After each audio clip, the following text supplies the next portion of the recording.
Hello students, welcome back again. I am Raju sir from Momentus English Classes. मेरे प्यारे विद्यार्थियों, आप सभी का मेरे चैनल में मोमेंटस इंग्लिश क्लासेज में बहुत बहुत शुक्रिया, बहुत बहुत स्वागत है। मेरे प्यारे विद्यार्थियों, मेरे प्यारे बच्चों, आज इस वीडियो में हम लोग बहुत ही अच्छे यूज को हम यहाँ पर पढ़ेंगे। तो यहाँ पर देखिए, सारे बच्चे बोर्ड पर देखिए, यहाँ पर उस यूज का बेटा नाम यहाँ पर है एक्सक्लेमेटरी सेंटेंस, जिसका हिंदी में अर्थ होता है विस्मय बोधक वाक्य। पढ़ने से पहले हम आप लोग से अनुरोध करेंगे, विनती करेंगे कि आप सभी मेरे प्यारे विद्यार्थी बच्चे अपनी कॉपी और कलम को खोल लें, और आज हम इस वीडियो में बहुत ही शानदार तरीके से इस यूज का अध्ययन करने वाले हैं। ठीक है, तो बिना देर के हुए आइए इस जो है यूज पर हम चर्चा करेंगे और पढ़ेंगे बड़े ध्यान से। तो देखो बेटा, ये जो वहाँ पर जो यूजेज है, इसका प्रयोग इंग्लिश स्पीकिंग कोर्स में या फिर और भी जगह स्पीकिंग में, बोलचाल की भाषा में, चाहे अन्य जगहों पर जो है बहुत ही इसका यूज जो है काफ़ी बेटा प्रचलित है। ठीक है, पॉपुलर भी है। ठीक है, तो इसको आज हम बहुत ही अच्छे तरीके से पढ़ेंगे, है ना। इस चीज को बेटा, इसको हम पढ़ते हैं एक्सक्लेमेटरी सेंटेंस। क्या पढ़ते हैं? एक्सक्लेमेटरी सेंटेंस पढ़ते हैं, जिसका हिंदी अर्थ होता है विस्मय बोधक वाक्य। क्या होता है? विस्मय बोधक वाक्य। सबसे पहले हम जानेंगे कि एक्सक्लेमेटरी सेंटेंस होता क्या है, इसका परिभाषा क्या है, इसका यूज कैसे होता है, किस किस तरह से इसको हम प्रयोग कर सकते हैं। ठीक है बेटा, तो ध्यान दीजिए। जिस वाक्य से हर्ष, खुशी, विस्मय, आश्चर्य, दुख, घृणा, करुणा, दया का भाव प्रकट होता है, ऐसे वाक्य को हम विस्मय बोधक वाक्य कहते हैं। एक बार पुनः, एक्सक्लेमेटरी सेंटेंसेस एक्सप्रेस सरप्राइज, सारो, जॉय, हेट्रेड, मर्सी, है ना बेटा।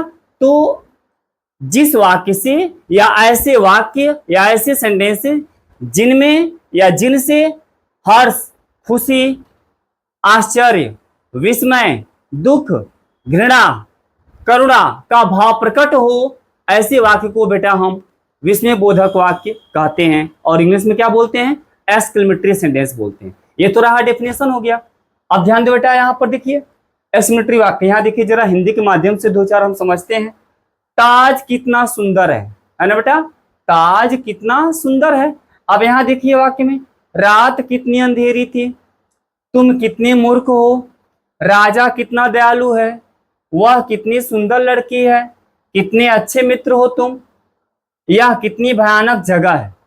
इन वाक्यों में देखिए यहाँ पर ध्यान से, सारे वाक्यों में यहाँ पर कितना कितनी शब्द लगा है, लेकिन इनसे यहाँ पर प्रश्नवाचक का बोध नहीं हो रहा है। नहीं, पहला वाक्य देखिए, ताज कितना सुंदर है। अब जब भी हम कहीं जाते हैं, किसी भी जगह, हम चाहे आप चाहे कहीं भी घूमने जाते हैं, चाहे पहली बार फर्स्ट टाइम हमें जब वो चीजें दिखती है, अब जैसे मान लीजिए हम लोग आगरा में ताजमहल देखने गए, ठीक है, तो जब भी हम ताजमहल के सामने आते हैं, उसको हम देखते हैं, ठीक है, तो देखने के बाद से हमारे मन में दो तीन चीजें प्रकट होती है। सबसे पहली बात देखते हैं तो कहते हैं वाह, ताजमहल कितना सुंदर है। मतलब देखने से क्या प्रकट होता है? हमारे अंदर खुशी प्रकट होती है, खुशी जागृत होती है, प्रकट होती है। या फिर मान लीजिए हम कहीं अदर एरिया, पहाड़ी क्षेत्र पे हमने गया, पहाड़ी क्षेत्रों में गया, तो पहाड़ी क्षेत्रों को हमने देखा, तो वहां पर क्या प्रकट, देखने के बाद से वाह कितना सुंदर, चाहे कितना बड़ा पहाड़ है, ऐसा क्या होता है? आश्चर्य होता है, सरप्राइज होता है, विस्मय होता है। आई बात समझ ना। अब जैसे मान लीजिए हम रात में हम कहीं जा रहे हैं, तो अचानक कहीं अगर अकेले हैं तो कहीं भय है, डर लगता है। चाहे रात खूब मतलब अंधेरी रहती है, तो हम क्या कहते हैं, है ना, कितना अंधेरी रात है, कितनी अंधेरी रात है। मतलब उसको देखने के बाद हमारे मन में क्या होता है? डर पैदा होता है, हमारे अंदर डर, भय होता है, फियर होता है। ठीक है बेटा। अब मान लीजिए हम लोग कहीं चल रहे हैं, चलते समय जो है रास्ते किनारे, सड़क के किनारे जो है कहीं गंदी चीजें हमें दिखने को मिला, नालीचा वगैरह कुछ ऐसी चीजें जिससे मतलब देखने में क्या होता है, मन में घृणा प्रकट होती है ना। तो हम देखने के बाद से क्या कहते हैं? कितनी गंदी है ना, कितना गंदा जगह है ना, कितनी गंदी बात है, होता है ना। तो आया कितना गंदा मतलब जो है स्पेस है, तो इसको देखने से क्या हमारे मन में घृणा प्रकट होती है ना। तो बेटा यहाँ पर कहने के तात्पर्य है कि जिस वाक्य में आश्चर्य, विस्मय, खुशी, हर्ष, करुणा, दया, घृणा का भाव प्रकट हो, वही वाक्य एक्सक्लेमेटरी सेंटेंस कहलाता है बेटा। ठीक है, अब देखिए यहाँ पर जितने वाक्य आपको यहाँ पर नजर आ रहे हैं बोर्ड पे, इन सब में यहाँ पर कितना कितनी शब्द लगा हुआ है, लेकिन कितना कितनी से यहाँ पर जो है बेटा यह प्रश्नवाचक वाक्य से बोध नहीं हो रहा, नहीं, यहाँ पर कितना कितनी जो शब्द है, यहाँ पर वाक्यों में जो विशेषण जो इनके साथ जो लगा, देखिए यहाँ पर कितना सुंदर, सुंदर यहाँ पर विशेषण है, यहाँ कितनी अंधेरी, अंधेरी यहाँ पर डार्क क्या है, विशेषण है, यहाँ मूर्ख जो है क्या है, विशेषण है, यहाँ पर उसकी अधिकता को प्रकट कर रहा है। अतः बेटा इन सभी वाक्यों में कितना कितनी शब्द लगा होता है, लेकिन इनसे प्रश्नवाचक का बोध नहीं होता है। ठीक है, अगली बात हमें बता रहे हैं कि विस्मय बोधक वाक्य के अंत में यहाँ देखिए नोट ऑफ एक्सक्लेमेशन का चिन्ह होता है। नोट ऑफ एक्सक्लेमेशन मतलब क्या होता है, विस्मय बोधक का चिन्ह होता है। देखिए यहाँ पर खड़ी पाई के नीचे बिंदु लगा है, देखिए सारे वाक्य में, तो हिंदी में भी यह चिन्ह लगेगा और जब इसको इंग्लिश में ट्रांसलेट करेंगे तो उसमें भी यह प्रयोग होगा। ठीक है ना बेटा, आप देखिए ध्यान से। अब आओ इन वाक्यों को हम जो है एग्जाम्पल के माध्यम से हम समझते हैं। सबसे पहले इसका स्ट्रक्चर हम लिखेंगे, सारे बच्चे ध्यान दो, यहाँ पर देखिए, यहाँ पर स्ट्रक्चर देखिए, यहाँ पर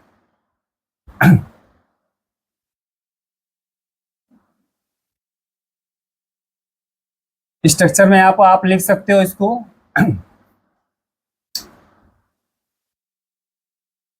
हाउ प्लस एडजेक्टिव प्लस यहाँ पर सब्जेक्ट होगा। ठीक है बेटा, उसके बाद यहाँ पर क्या होगा, क्रिया, is, am, are, was, dot dot कोई भी चीज, लास्ट में यहाँ देखिए विस्मय बोधक चिन्ह हो गया। यहाँ सारे बच्चे ध्यान दो, यहाँ पर देखिए स्ट्रक्चर में यहाँ पर देखिए हाउ का प्रयोग पहले करोगे, उसके बाद से एडजेक्टिव होगा, फिर यहाँ पर देखिए सब्जेक्ट होगा, उसके बाद से is, am, are, was, were, present और पास्ट में जो भी क्रिया यहाँ पर हो सकती है, उसके बाद प्लस के बाद से लास्ट में क्या चिन्ह होगा, विस्मय बोधक चिन्ह होगा। इसमें एक चीज आपको मैं बता दूं, देखिए इन वाक्यों का अनुवाद बेटा हाउ प्लस व्हाट दोनों से होता है। तो सबसे पहले हम हाउ का प्रयोग करके आपको यहाँ पर वाक्य बता रहे हैं, सबसे पहले हाउ का प्रयोग से वाक्य बता रहे हैं, हाउ का प्रयोग कैसे होगा। यहाँ ध्यान दीजिए, इन वाक्यों में देखिए यहाँ पर विशेषण का प्रयोग अवश्य होगा। क्या होगा, विशेषण, एडजेक्टिव जरूर आएगा। यहाँ हाउ के बाद बेटा एडजेक्टिव का आना आवश्यक होगा, बिना एडजेक्टिव का वाक्य सेट नहीं होगा। आई बात समझ। और ऐसे वाक्यों में जो क्रिया होती है सबसे लास्ट में जाती है, क्रिया कहाँ जाती है, सबसे अंत में जाती है, इस है ना। ऐसे वाक्यों का अनुवाद प्रेजेंट, पास्ट, फ्यूचर तीनों टेंस में हम कर सकते हैं, प्रेजेंट, पास्ट और फ्यूचर तीनों टेंस में कर सकते हैं। एक बार पुनः, सबसे पहले हाउ का प्रयोग करेंगे, उसके बाद से एडजेक्टिव होगा, फिर उसके बाद सब्जेक्ट यहाँ पर नाउन हो सकता है। ठीक है बेटा, यहाँ पर देखिए सब्जेक्ट में क्या हो सकता है, I, you, we, he, she, it में से कोई एक हो सकता है। उसके बाद से किसी लड़के का नाम, किसी लड़की का नाम, अर्थात कोई नाउन भी हो सकता है, संज्ञा। ठीक है, उसके बाद से यहाँ पर क्रिया हो सकती है, क्रिया प्रेजेंट का इज, एम, आर हो सकता है, पास्ट का वाज, वेयर हो सकता है, उसके बाद फ्यूचर में आपका विल बी या शैल बी का प्रयोग हो सकता है। आई बात समझ बेटा। तो सबसे पहले हम इसको हाउ से ट्रांसलेट करेंगे, ध्यान दीजिए। अब एक बात और ध्यान दो बेटा, यहाँ पर देखिए ताज कितना सुंदर है। सबसे पहले आपको एडजेक्टिव का समझना जरूरी होगा, मैं आपको एडजेक्टिव बता दे रहा हूं, ध्यान दीजिए। विशेषण, ध्यान दो, एडजेक्टिव का अर्थ होता है विशेषण। क्या होता है बेटा, विशेषण होता है। तो जिन बच्चों को एडजेक्टिव नहीं समझ में आती है, यहाँ पे एडजेक्टिव ध्यान दो, एडजेक्टिव में आपको बड़े ध्यान से समझा रहा हूं, क्योंकि बिना एडजेक्टिव का आप इसका जितने वाक्य यहाँ पर लिखा हुआ है इसको ट्रांसलेट नहीं कर पाएंगे। तो बस थोड़ा समय हमको दीजिए, हम आपको एडजेक्टिव बता दे रहे हैं। ठीक है, तो एडजेक्टिव का मतलब होता है विशेषण होता है ना। तो विशेषण किसे कहते हैं, यानी कि जो शब्द किसी संज्ञा सर्वनाम की विशेषता प्रकट करता है, यानी कि ऐसे शब्द जो किसी संज्ञा या सर्वनाम की विशेषता प्रकट करता है, उसके बारे में बताता है कि व्यक्ति कैसा है, कैसा नहीं है, संज्ञा यानी कि नाउन कैसा है, कैसे नहीं है, तो उसे हम क्या कहते हैं, विशेषण। और कभी बेटा वाक्य में विशेषण का पता आप जो वेरी सिंपल, मैं आपको वर्ड बता दे रहा हूं। देखिए हाउ से आप प्रश्न करो, हाउ से जब प्रश्न करोगे, हाउ माने कैसा, कैसे, कैसे होता है, जब भी विशेषण का पता करना हो हाउ से प्रश्न करो, तुरंत वाक्य में विशेषण जहां कहीं भी होगा वो तुरंत आ जाएगा बाहर। ठीक है ना, पता चल जाएगा। अब ध्यान दीजिए, यहाँ देखिए वाक्य में, यहाँ देखिए है ना, ताजमहल कितना सुंदर है, चाहे ताज कितना सुंदर है, ता है ना। अब यहाँ पर क्या विशेषण है, सुंदर है, यहाँ पर क्या है, सुंदर है। जैसे वाक्य और लीजिए, कौवा काला है, कौवा कैसा है, काला है। इस वाक्य में ब्लैक क्या हो गया, एडजेक्टिव हो गया।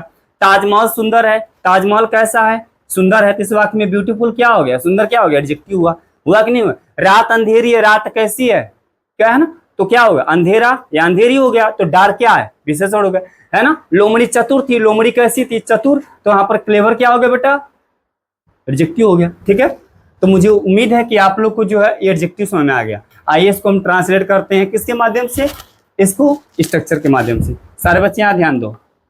अब देखिए ताज कितना सुंदर है। ठीक है, तो सबसे पहले बेटा यहाँ पर लिखेंगे हम क्या, हाउ, है ना। यहाँ पर क्या लिखेंगे, हाउ। अब ध्यान दो सारे बच्चे, यहाँ पर देखिए हाउ प्लस व्हाट, दिख रहा हो ना। इन दोनों का अर्थ बेटा यहाँ पर क्या होगा, कितना या कितनी। आई बात समझ ना। देखिए इन्हीं दोनों शब्दों से सारे वाक्यों को हमको ट्रांसलेट करना है ना।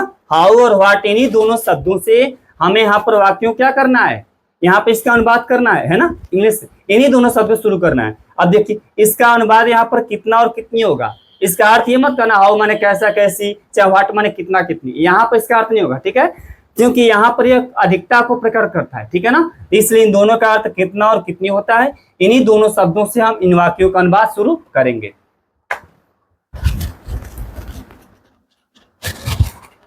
अब ध्यान दो सारे बच्चे, ध्यान दीजिए। यहाँ पर देखिए ताज कितना सुंदर है, तो सबसे पहले स्ट्रक्चर कौन सा आ रहा है, हम क्या लिखेंगे, हाउ। क्या लिखेंगे, हाउ। तो लिख दो यहाँ पर बेटा, सारे बच्चे ध्यान दो, यहाँ लिखो हाउ। हाउ हो गया। अब वहां देखो क्या लिखा है, एडजेक्टिव, विशेषण क्या है बेटा, ताज कैसा सुंदर। यहाँ पर एडजेक्टिव क्या है, ब्यूटीफुल है। तो यहाँ लिखेंगे हाउ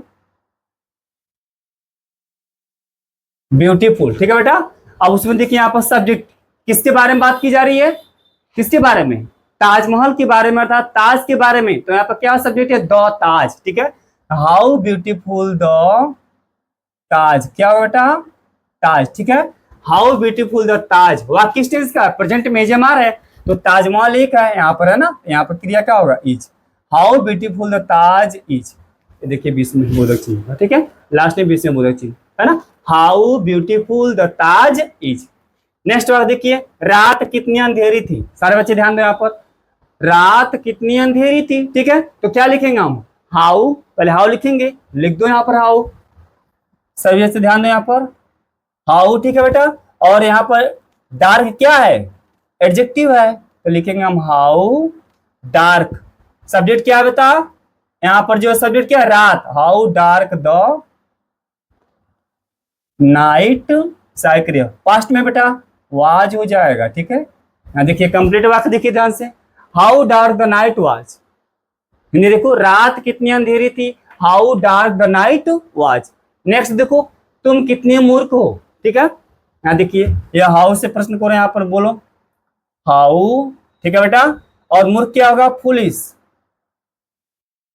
हाउ फुलिश। और इसमें सब्जेक्ट क्या बेटा, यू, हाउ फुलिश यू। साइक्रिया क्या होगा, आर। देखिए ध्यान से। ठीक है, तुम कितने मूर्ख हो, how foolish you are. Clear हुआ। देखिए यहाँ पर देखो यू के साथ आर हो गया, नाइट के साथ वाज हो गया, क्योंकि पास्ट में है। यहाँ पर देखो प्रेजेंट में करता है, यहाँ पर ताज है, इज हो गया। ठीक है, तो यहाँ पर देखिए, यहाँ पर द ताज, द नाइट, और यहाँ पे यू, तीनों क्या है, ये सब्जेक्ट है। और यहाँ ब्यूटीफुल, डार्क प्लस फुलिश क्या है बेटा, ये तीनों शब्द क्या है, विशेषण है। देखो ये तीनों वाक्य देखिए यहाँ पे स्ट्रक्चर के आधार पर क्या हो, पूरा सेट हुआ है। ठीक है बेटा, अब देखिए यहाँ पर ध्यान से, राजा कितना दयालु है, वाक्य प्रेजेंट में है। ठीक है बेटा, तो यहाँ पे इसका अनुवाद बनाओ, हाउ दयालु क्या होता है, kind, how kind the king is. देखो वाक्य यहाँ पर ध्यान से, यहाँ देखिए how kind the king is हो गया। यहाँ देखिए वह कितनी सुंदर लड़की है। अब ध्यान दीजिए, वह कितनी सुंदर लड़की है। ठीक है बेटा, यहाँ देखिए सुंदर के साथ यहाँ पर क्या शब्द है, नाउन है। ठीक है, यहाँ अच्छे मित्र के साथ यहाँ पर देखिए, है ना, कितने अच्छे मित्र हो तुम, यह कितनी भयानक जगह है। इन तीनों वाक्यों का अनुवाद बेटा यहाँ पर हाउ से हम नहीं करेंगे, व्हाट से करेंगे। अब देखिए इसमें अंतर है, यहाँ पर देखिए, यहाँ देखो बेटा, यहाँ देखो बेटा, इन वाक्यों में देखिए सुंदर, अंधेरी, मूर्ख और दयालु, इन सभी शब्दों के साथ, है ना, इन विशेषण के साथ यहाँ पर कोई नाउन नहीं शब्द है, नाउन शब्द नहीं है। ध्यान दें यहाँ पर, इनके साथ कुछ यहाँ पर नाउन संज्ञा नहीं है। और यहाँ देखिए, यहाँ सुंदर है, यहाँ पर अच्छे शब्द है, और यहाँ पर क्या है, भयानक है। देख रहे हो ना, तो इन तीनों, यहाँ देखिए इन तीनों शब्दों के साथ यहाँ पर देखिए, यहाँ देखो, यहाँ ब्यूटीफुल के साथ क्या है, नाउन है। ठीक है, यहाँ देखो, यहाँ गुड के साथ क्या है, मित्र है। और यहाँ देखो बेटा, यहाँ भयानक के साथ क्या है, प्लेस शब्द है, प्लेस है ना। अब देखिए यहाँ पर लड़की और मित्र प्लस जगह, ये तीनों क्या हुआ, नाउन है। तो ध्यान दीजिए, जब भी एडजेक्टिव के साथ यहाँ पर नाउन भी आए तो इसका स्ट्रक्चर आप ऐसे नहीं बनाओ, इसका अनुवाद जो है ऐसे नहीं करोगे तो वाट से वाक्य शुरू होगा। अब यहाँ देखिए वाट का यहाँ पर स्ट्रक्चर हम लिख दे रहे हैं, सारे बच्चे ध्यान दो।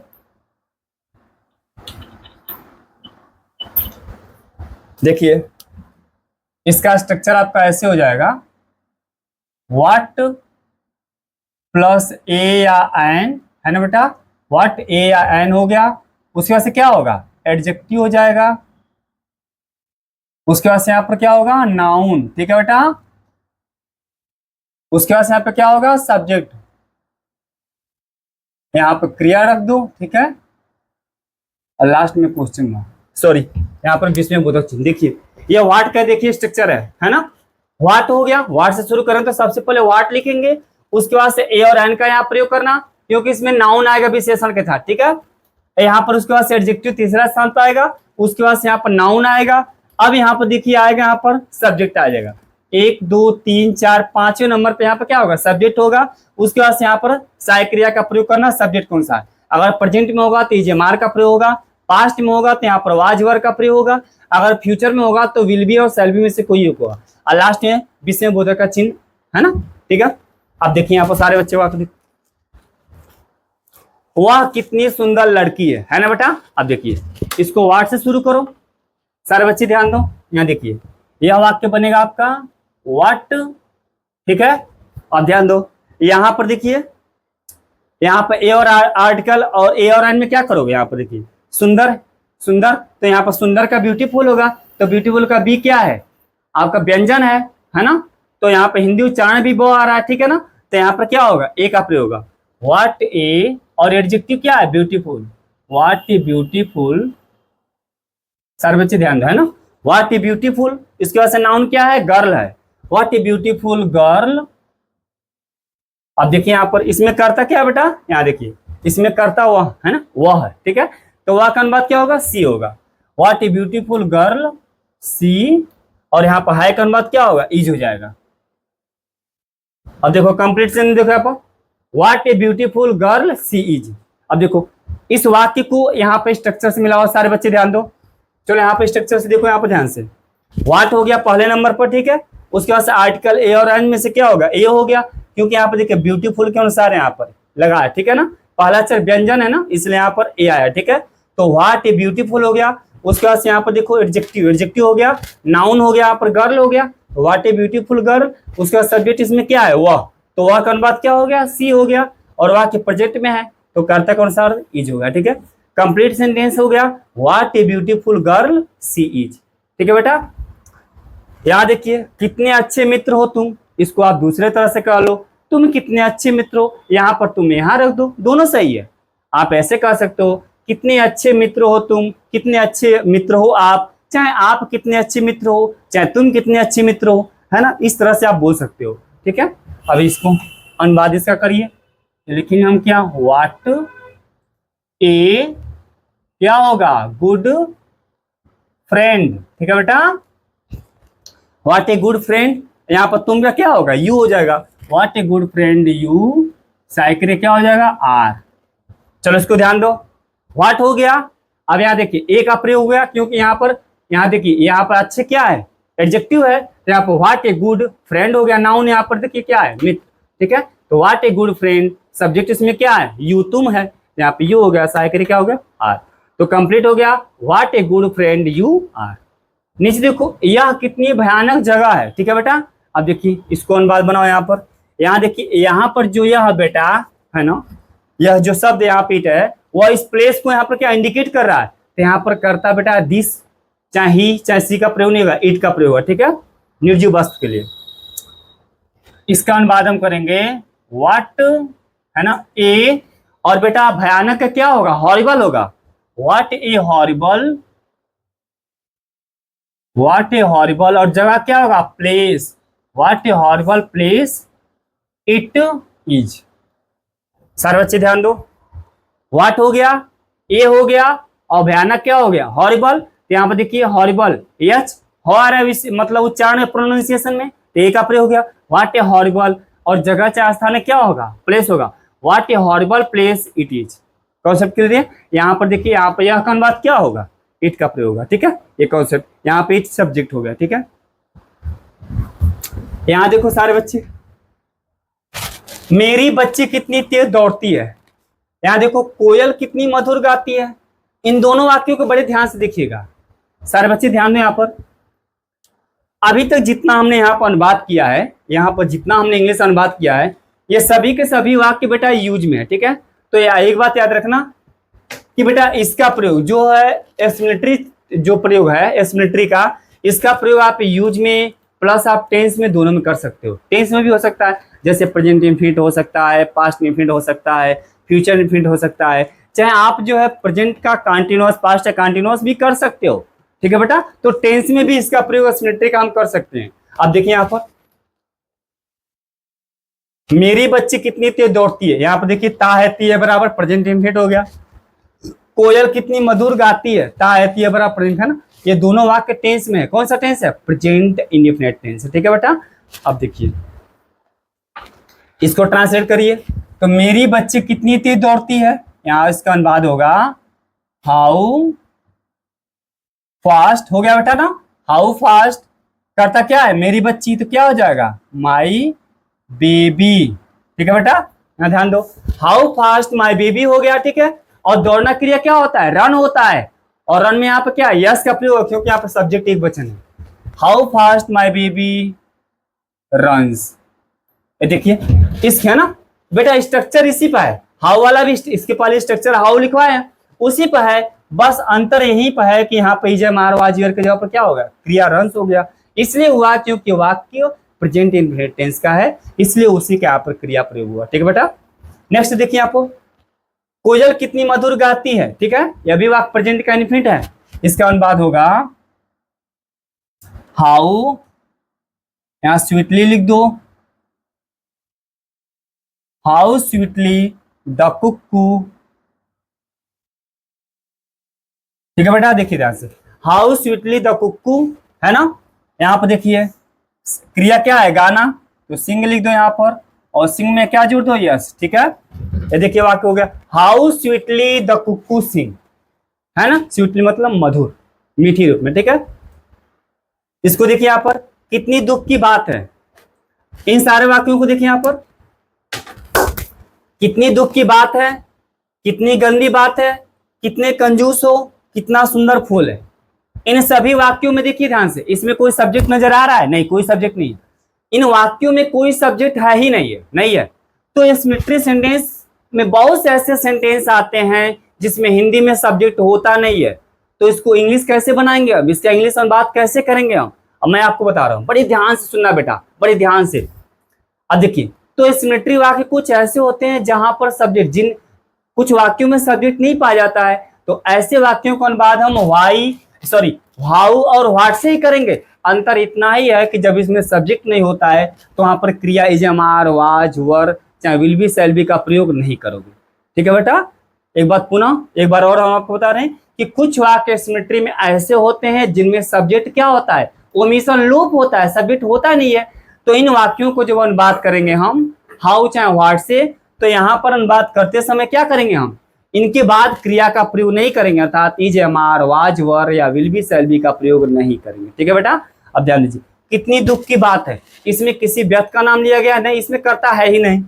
कितनी गंदी बात है, किसी पर्सन की बात की गई है, किसी लड़का लड़की चाहे किसी नाउन की बात इसमें की, किसी सब्जेक्ट का, किसी के बारे में चर्चा नहीं किया, इसमें सब्जेक्ट है ही नहीं।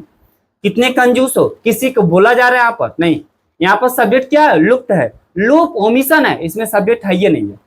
कितना सुंदर फूल है, इसमें इन वाक्यों में सब्जेक्ट वास्तविक है ही नहीं, ठीक है।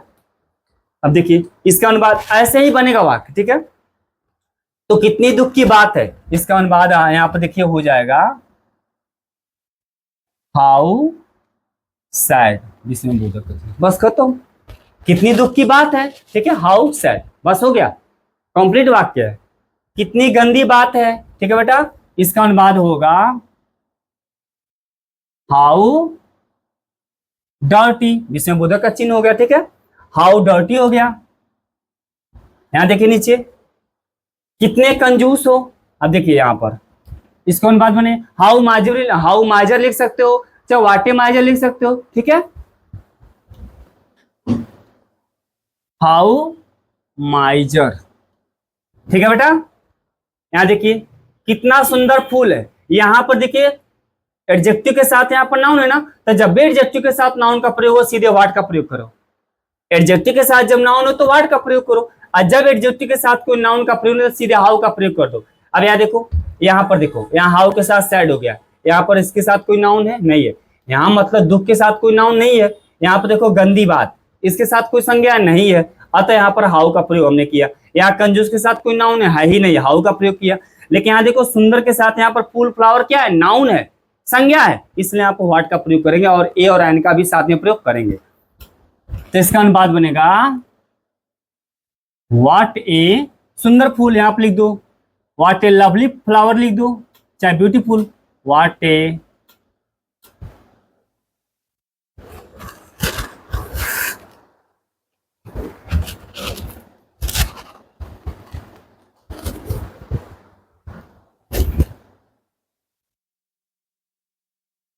यहां लिख दो, हाँ व्हाट ए ब्यूटीफुल फ्लावर, इसमें बोधक का चिन्ह हो गया बेटा, ध्यान दीजिए, व्हाट ए ब्यूटीफुल फ्लावर। यहां देखो, ठीक है, कॉन्सेप्ट क्लियर हुआ। अब ध्यान दो सारे बच्चे, यहाँ पर नीचे यहाँ पर 3 वाक्य हैं। लोमड़ी कितनी चतुर थी, ठीक है, कितना सुंदर विचार है, कितने कमीने हो, ठीक है ना। इन तीनों वाक्यों का अनुवाद है ना बेटा, तीनों वाक्यों का अनुवाद अर्थात जो ट्रांसलेट है आप स्वयं करेंगे, और इसका जो कमेंट बॉक्स में आप मुझे उत्तर देंगे ना, और आपके उत्तर का मेरा प्रतीक्षा रहेगा, ठीक है बेटा। तो ध्यान दीजिए, इस वाक्य में यहाँ पर जो कमीने शब्द होगा बेटा, कमीने का इंग्लिश होता है मीन, होता है, क्या होता है, मीन। यहाँ पर हम साइड में लिख दे रहे हैं, ठीक है बेटा, यहाँ लिख दे रहे हैं, ठीक है, MEAN, मीन का मतलब होता है नीच या कमीना, ठीक है।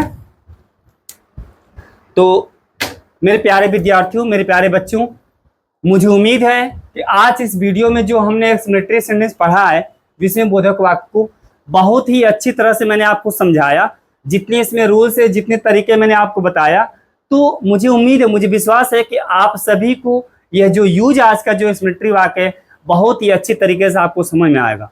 बहुत ही सरल तरीके से मैंने समझाया, ठीक है। तो मेरे प्यारे बच्चों, आप सभी से एक बार और मेरा विनम्र निवेदन है कि हाँ, मेरे वीडियो को जो भी बच्चे देख रहे हैं और आपने अभी तक मेरे चैनल को सब्सक्राइब नहीं किया है, तो आपसे मेरा अनुरोध है, मेरा विनती है कि आप मेरे चैनल को सब्सक्राइब कर दें, है ना बेटा। और इस वीडियो को अधिक से अधिक अपने दोस्तों में, अपने ग्रुप में पूरा शेयर करो, ताकि हमारे पूरे भारत के जो बच्चे हैं इसको देखें और इससे मतलब क्या, इसको सीखें, ठीक है ना बेटा। Thanks for watching this video.